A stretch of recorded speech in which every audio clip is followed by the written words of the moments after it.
Well, first of all, thank you for having me. I will also be talking about polarimetry, but this time spectropolarimetry. Namely, the surface imaging of active stars. You have stars with fast rotation, large spots, strong magnetic fields. You want to study how they are distributed on the stellar surface. You need some methods to actually achieve that. In particular, with the knot that involves the SOFIN spectropolarimeter, another visitor instrument at the telescope, and we are very grateful also to be able to do this. It's quite old and venerable instrument. It got its first light in '92, and these imaging studies have been going since '93 already. For the first years, they were only in unpolarized light. I hear that already maybe in the late '90s there were some polarimetric experiments with the instrument, but from 2005 the current polarimetric mode has been available where you can do circular polarization and you observe the two polarized beams at the same time. So just a single observation with the required angles and you are good. We are high resolution, so 80,000, which is good for getting the resolution in the lines so that you can precisely model the line profiles. And we are interested in the line profile shapes, so being mounted here at the Cassegrain focus of the telescope is not really an issue. You just keep doing throwing out argon frames in between, before and after every observation, and that's good.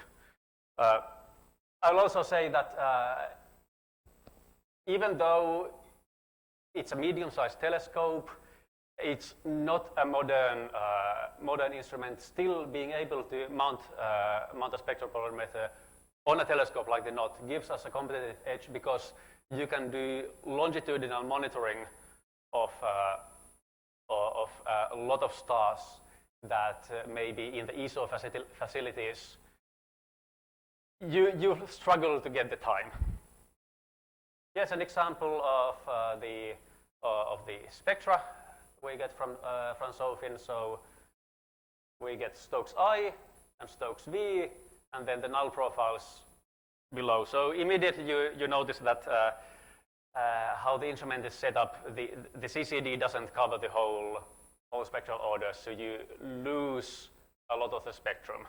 Luckily for our case, we just want to get a lot of polarized metal lines, so that's good enough.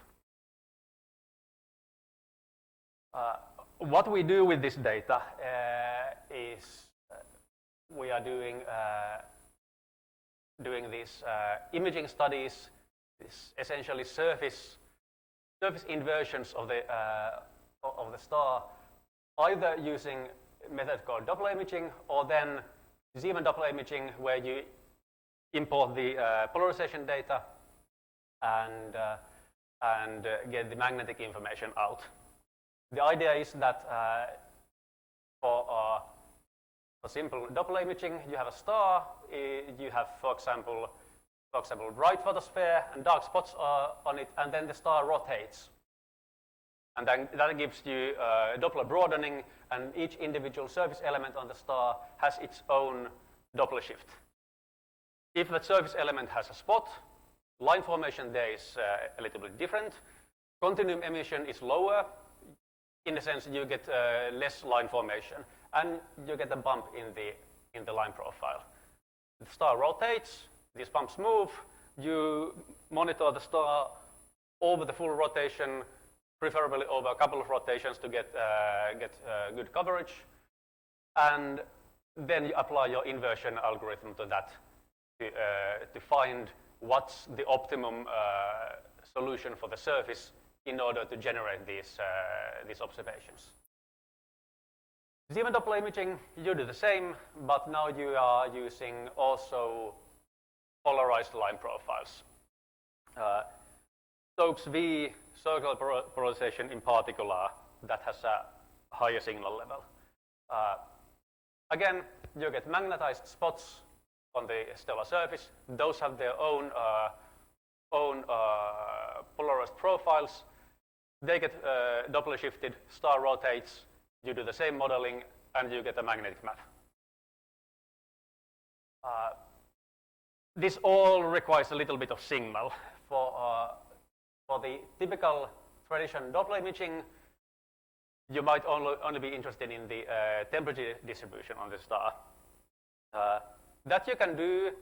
You can pick a handful of interesting lines that you can model nicely, and signal the noise of around 300, enough rotation phases, and you're fine. Polarized signal, that's much weaker for these active stars. So you remember in the raw reduced spectrum I showed, the Stokes V spectrum that looked just like noise. If you look at the spectrum, you will see no polarization signal in any individual line. If you want to get the signal out, you have to start combining these lines, and we use an approach called least squares deconvolution, LSD for short.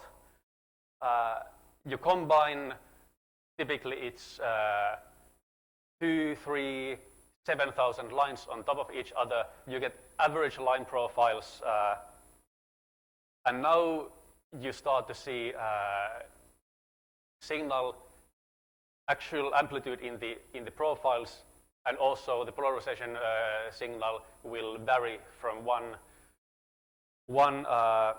observed phase to another. And you can achieve signal to noise in several thousands. Signal to noise of 5,000 starts to work quite nicely for Stokes V. Stokes Q and U, these are more or less hopeless cases. You can do those in a couple of very active bright stars. But also then you have to be on larger telescopes. So typically you are just using Stokes I and Stokes V, and then in order to get the full magnetic field vectors, you are relying on the stellar rotation to sample the field vectors at the different angles. Here's a couple of examples. Here's from the same star, so the physics is the same. This is from last summer, from SOFIN data. You see the Stokes I profiles with little bumps on the bottom, as I said, and then Stokes V profiles corresponding to this on the right side. Signal to noise of the V profiles is 6,000. Here, 10 years old data, now from Harpspol. You can see when you go to a little bit larger telescope and you are using full spectral coverage, you can, in the best cases, get ridiculously high signal-to-noise ratios. And here you can really start doing stuff. The downside with here is that, well, there are plenty of other people who want to use HARPS as well. You need to compete. Then I'll show you some examples. So first I talked about Doppler imaging. This we've done quite a lot and published papers since many years ago. Here I do apologize. I realize that I copied the same image twice. So you only see the first half of this 99 to 2017 time series. But I assure you, you can go and look at the paper. The same behavior continues till the end. So here's the same star I showed. You can see that throughout the years, you have this persistent polar spot, like large, sometimes a little bit off-axis spot. Maybe it's a monolithic spot, maybe it's just an area where new spots get continuously regenerated. We don't know. That's an open question. But it stays there. And then on lower latitudes, sometimes you don't really see anything. sometimes you see stuff that's clearly, you have poorer observations that's clearly more or less artifacts. Other times, for example, here or here, you seem to have quite clear, weaker but still there lower latitude spots. Maybe more similar to the spots we see on the sun. And we also have this time series. This is, to my knowledge, the longest ever time series of Doppler images published from any star. Again, temperature imaging, this is an active, quite peculiar, single, very fast rotating giant star.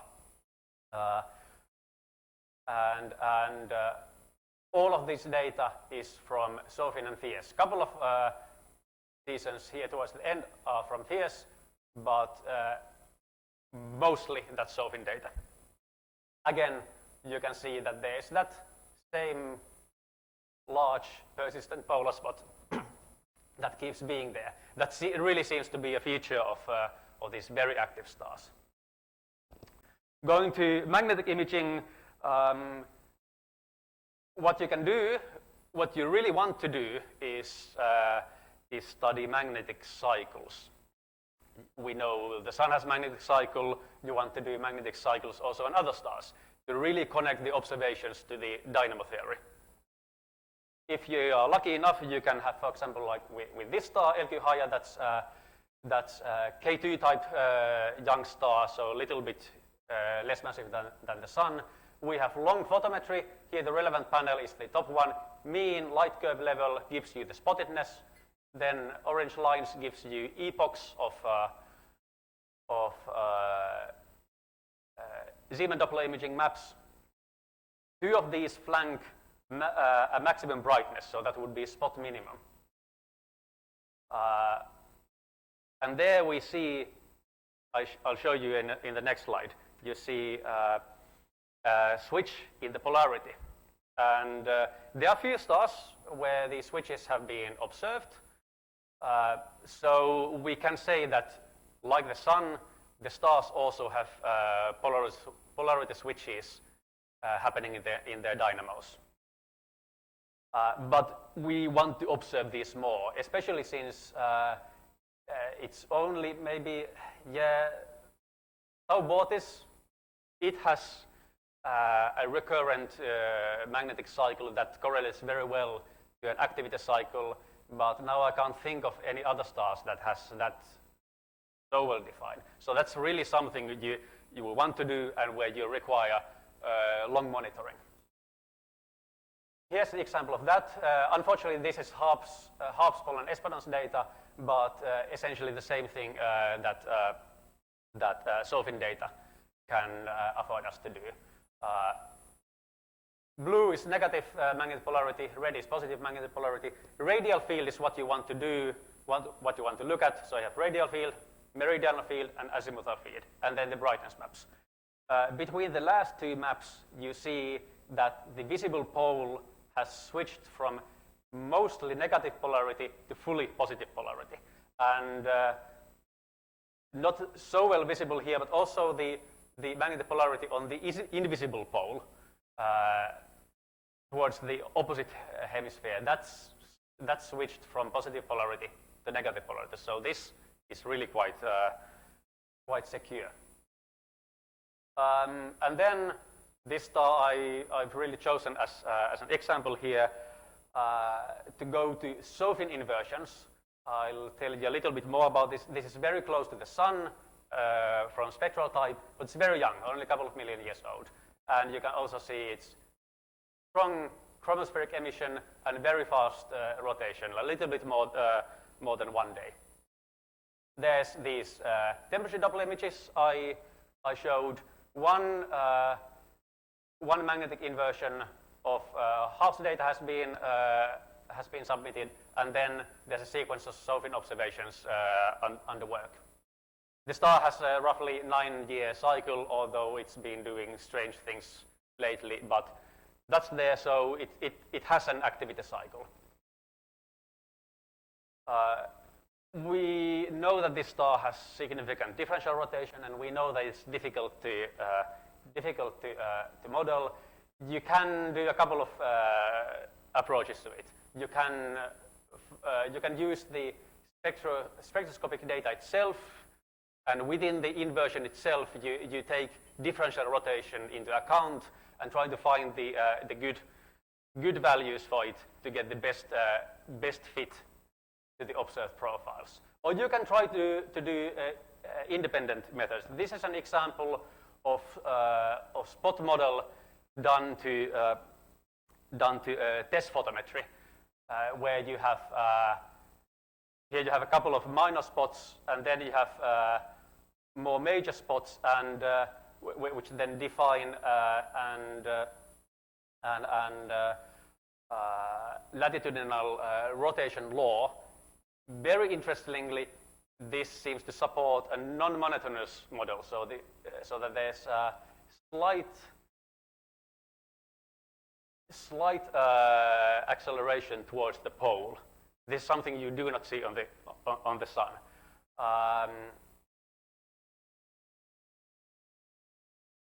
What do you get when you then use this information and start inverting the SOFIN data? This ongoing work for 3 years of observations. First, without any differential rotation. This is assuming solid body rotation. You see again a solid polar spot, which, by the way, we also see here in these spot models. The photometry also supports that there's always a large spot on the pole. And then we see a couple of spots at the lower latitudes.